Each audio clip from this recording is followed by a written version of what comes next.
Hey everybody, this is Bryant with the People's Remix. Thank you again for joining us. I know we've gone over a lot of artists and we are finally here with our final artist, and definitely not least, the fabulous Lavish. Everybody say hi to Lavish. Hello. Lavish, thank you for joining us. I appreciate it. Thank you. We're so excited to have you. Yes. Oh yeah, Yes, it's windy today in Portland today. You know, they know it's about to be, so they want to distract us with the elements. Yes. And I'm not gonna let it. I mean, I might let it a little bit, but only because it's fun. Lavish. Yes. Yes. Thank you. We rescheduled and you're here and we are like, let's do this. Yes. You look like you definitely should have been like, what's that song? We go and save the best. Now, I don't mean any disrespect to the other artists. I'm just talking, okay? Anyway, let's get into this interview. Yes. Lavish is a performer, a drag king, and let's actually just start with keeping it real simple. Talk about your identity and what that is to you. And oh, that's like a loaded, like, I know. Everything. Answer it in the way that makes the most sense today, I guess. I would say today, as I hold my hat, because it's so glistening and the sun's on my skin, I'm very much, I would say, incognito, and I use that term in a way where I walk into spaces where I may be automatically labeled, right? So like, I'm a black man, right? Or I'm a threat, or I'm a queer person, but I'm not shown by mixed identities, or even more so as a trans man. You know, I walk into these places and it's like, so I can just maneuver in ways that, you know, we talk about the term passing and how it has other racial connotations to it, but as someone who literally has been very fast at the different dynamics, it's hard to not acknowledge that. So I like to say I am who I am, and you know what, you get who I am. You are a spirit. Thank you. I've been called magnetic too, and I'm like, oh, magnetic. yes. You know, I love that, because we literally are getting into like the 3D world, leaving it and going into metaphysics. Absolutely. And I'm very much a spiritual empath, so I totally believe that. Yes. We talk about the crows. They just showed up. They sure did. They literally did. I hope that they give you a little show at the end, but we definitely will give you some crow energy if we can. Yes.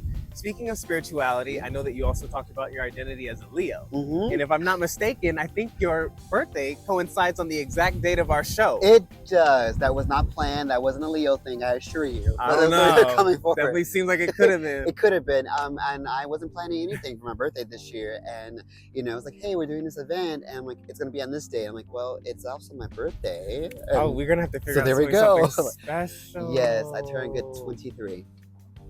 I love it. I'm lying. No.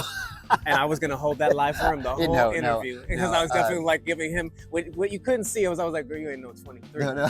But I was gonna let it be that for the sakes of keeping the People's Remix together. Absolutely. So I want you to know I would have had your back. You didn't have to say anything. I was like, yeah. Now I'm not trying to be disrespectful either. I'm 37 years old, so I'm ready to embrace all of what I'm 43. 40s. I'll be 43. Happy birthday. Thank you. You do look fabulous. You definitely look in your 30s. Thank you. The only thing that's giving away is your class. Ooh. Because a lot of us in our 30s seem to not have it these days. What is class? I don't mean to shade y'all. You know what? Especially my supporters. That's it. Just okay. Anyway, let me just back it all up. Yes. Okay. So now you also told me about a very interesting and powerful title that you hold in the United States. That's how it came up to me. Could you tell us what that is? Yes, I just recently won the 2026 Mr. Black Magic, which is a huge honor to even have. Sounds like it. Well, we talked about identities earlier, and I'm a person where, listen, if I can be the voice of the voiceless, I can be some form of representation. What better way to do it at a Black Magic? And being the representation of being a queer person, a POC person, a trans person, all of these, like a drag performer. And like I said, power's meant to give, not to keep. I feel that on you. So I was like, I'm doing it. Well deserved. Thank you. Well deserved. I was really honored. It meant so much to me. This is a magical experience, and I'm telling you, I came from corporate America. Okay, we didn't have no magic. It was are you done with that report? All the magic was your dead. TPS report. Yes, TPS, all that. Yes. Anyway, not to shade, the checks were nice. I miss y'all. Love you. Anyway, okay, so Mr. Black Magic, I love that. I hope a little bit of that energy will be shared on your birthday, because I think it totally should. Oh, absolutely. I mean, well, magic can be many things, and as a performer, I put an emotion, I put a story behind it. I'm a storyteller, and so for people to see my work and they say they hear a song, but they have no idea what I'm going to wear, or they don't know what I'm actually going to portray on the stage. And so I love being this man of mystery, because you really have no idea what to expect. And so, yes, for sure. Oh, I'm excited. Yes. I'm super excited. What kind of energy do you think, if I'm an audience member and I'm coming to a blackout show, when they think of you after the show, what energy do you think they will feel? And I'm going to quote people who've come up to me. Love it. Joy, passion, sincerity, a power.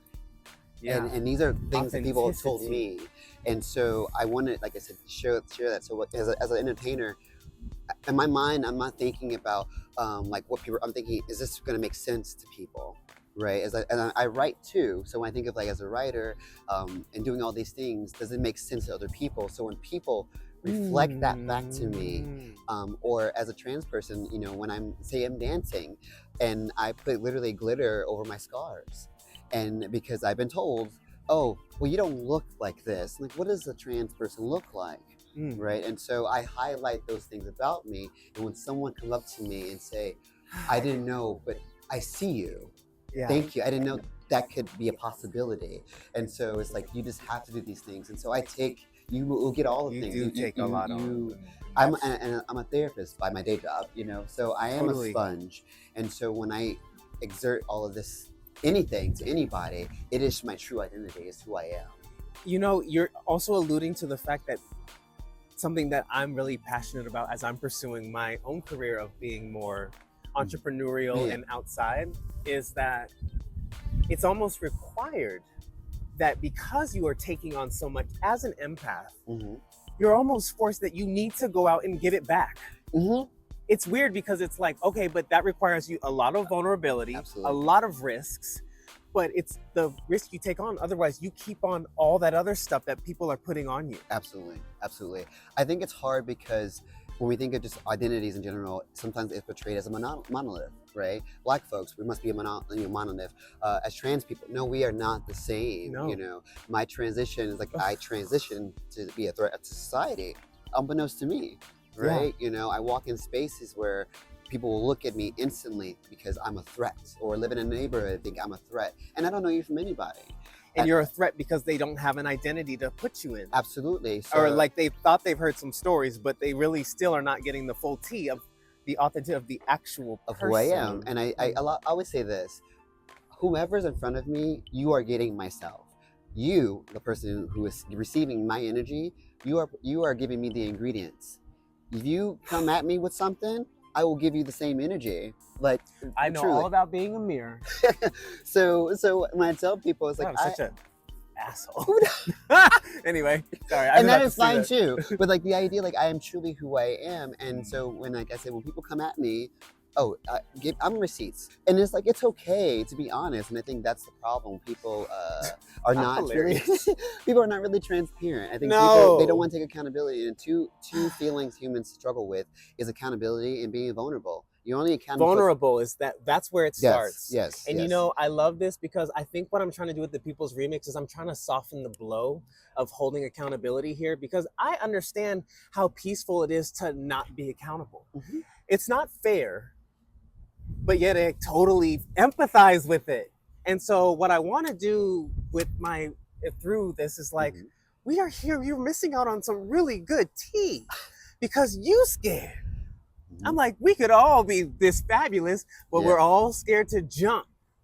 And I'm still scared. I'll be quite frank with you, but like the other option is to be in regrets or like a lot of self-doubt and fear. And I'm like, let me just have a little bit more faith.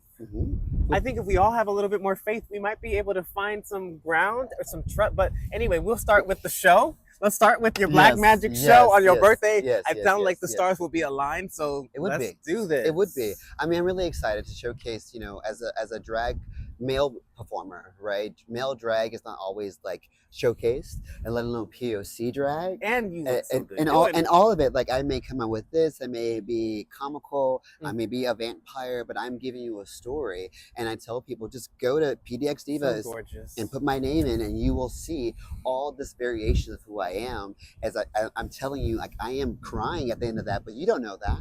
You know that what I went through with that, how I came up with this idea, and I think that's the important part too. You know why you're a threat? Because you can give somebody something real and look good doing it. Oh, thank you. That's where a need Leo's like, I'm pretty fabulous, but you are fabulous. I plan to get to your level, and I will. But if I continue to play my cards right, you're already at the level. There's a lot of people that cannot. Thank you.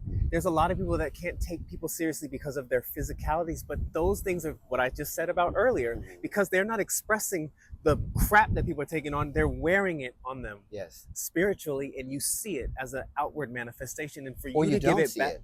Or you don't, and then they're doing something else that they shouldn't be doing. I've had my little fair shares, but anyway, Lavish. Yes. Another thing I'd like to know is, where can we find you? Are you on social media? Where can we find you? I am on social media. My Instagram is lavish.volt, VOLT. I perform throughout Portland area, and also different areas in not Chicago, that's where I'm from, in Oregon. And so yes, you can catch me obviously this Friday, August 14th at the Peacock for the BLKOUT event. Beautiful. But yes, all my reels will be there. Tell us about Chicago. When did you move and decided to grace us with your presence? So I moved to Oregon 10 years ago. All right. And it was February 2026. I remember that very clearly. And you know what? It's a good month.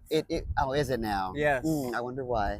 Like, but I'm not about you. About me now. Oh yeah. Okay. Forgot. So, Lavish. Yes. We are more than grateful to have you. Thank you. I'm so honored to even be. This interview really helped me understand who I get to see on stage. Thank you. And also that's important to me. The sun and the background. It's gleaming on us, the sunset. We're beaming you up before you get there. It is. Save that charge.